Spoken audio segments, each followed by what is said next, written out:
So now let's talk about the lofted and boundary cut features.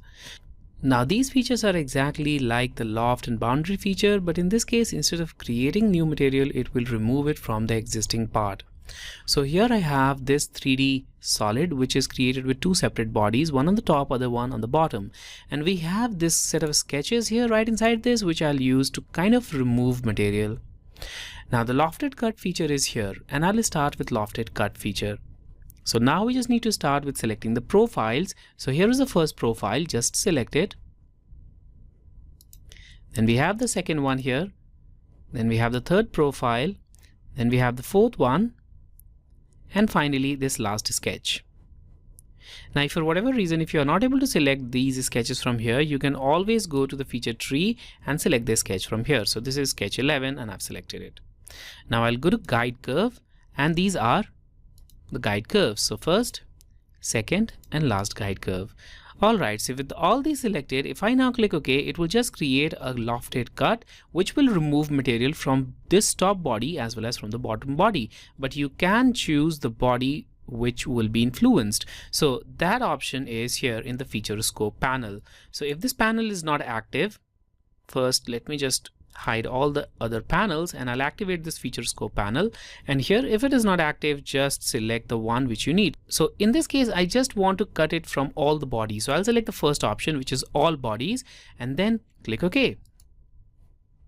And there we are.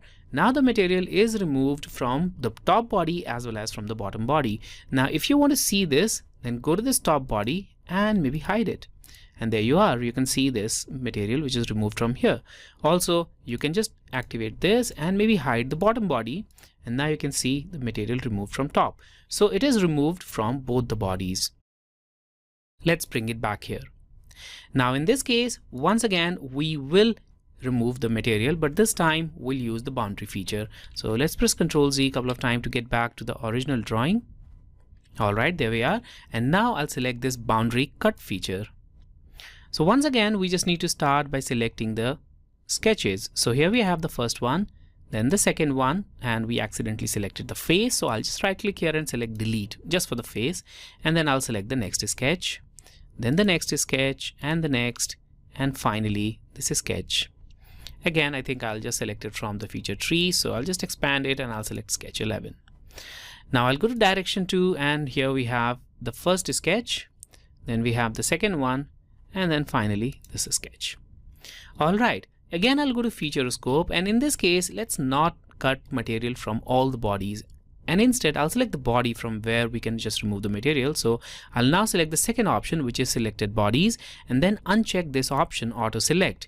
Now here you can select the body from where you want to remove the material. So in this case I just want to remove the material from this bottom half. Alright, now click OK and we are done. Now the material is only removed from the bottom half. So let's just go to this top half and hide it. There you are, and you can clearly see that the material is removed from the bottom half. But if you go to the top half part and just hide the bottom half, you'll notice that nothing happened here. So that's the feature scope, which will basically control the part which will be affected by these changes. And that's how you can remove material from your solid bodies.